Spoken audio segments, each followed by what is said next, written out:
Piece of housekeeping that I posted in the group about this, but this goes for the chat room, this goes for the YouTube channel, this goes for the Facebook group. We had somebody come in, and within like an hour of me approving his membership, made a post that about what he wanted to find on the website as far as like potential wrestling meetups and whatnot. And he outlined that he didn't want any trannies, he didn't want any black people. He may have used a not nice word for black people. He doesn't want any chinks or anything like that. He used all these racist, derogatory terms to describe what he wanted, and I'm not gonna tolerate that, guys. We should all be mature adults here. Not everybody has to be trans friendly all the time. Not everybody has to. Some people do prefer to stay with their own races. Take that by case basis, guys. Go on Meat Fighters and find people that fit your own tastes, but don't go around, saying I'm tired of this group or this group, because that's not okay.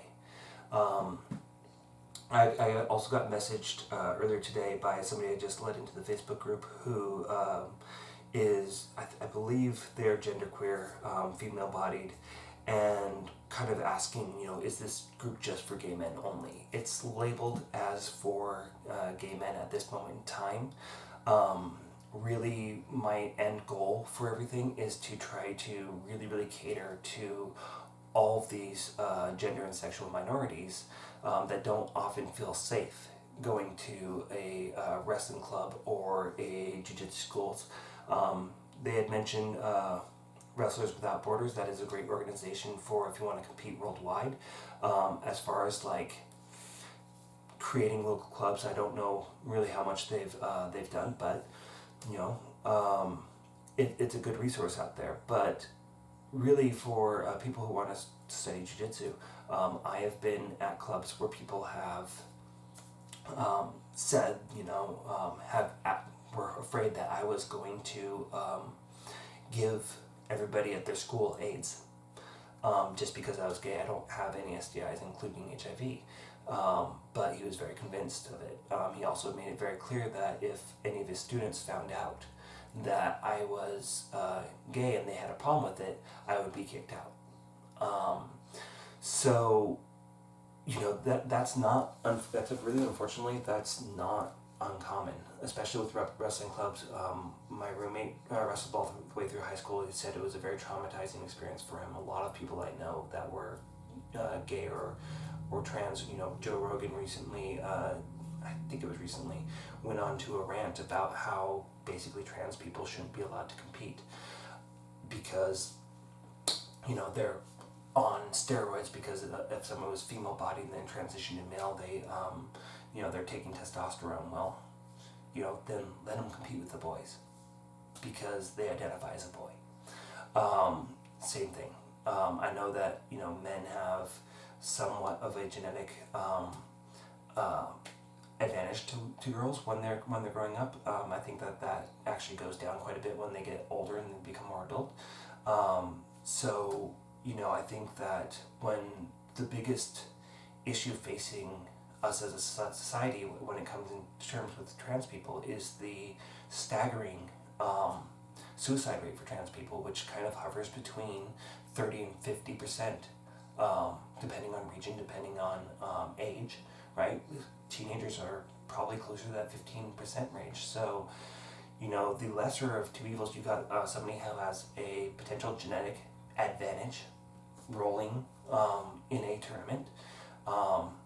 If they're in the same weight class, or if rolling against people in the same weight class, it shouldn't make that much of a difference. But the lesser of two evils is, okay, maybe they have a slight advantage when they go to compete. The worst of those two evils, the other part of that, is people feeling like they don't have any place in this world, feeling isolated and taking their own lives. And so that is kind of really close to my heart. That's kind of a really big deal for me. And I'm really disgusted that our society has kind of taken that view of trans people. A lot of people that I consider part of my family happen to be trans. So, you know, I am not one of those people that says I don't see gender, I don't see race. That's not true. I see black people, I see Asian people, I see transgender people, and not only do I believe that they have a place in our society, I believe that our cultural and gender differences need to be celebrated rather than beaten down. So,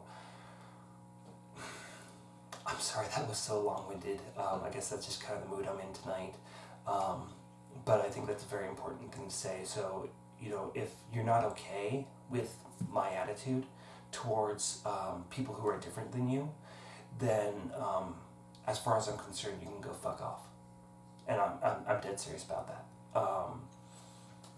You know, if you can't get along with people and treat people with respect, you know, you don't have to, you know, hook up with people that aren't your tastes. You don't have to do that.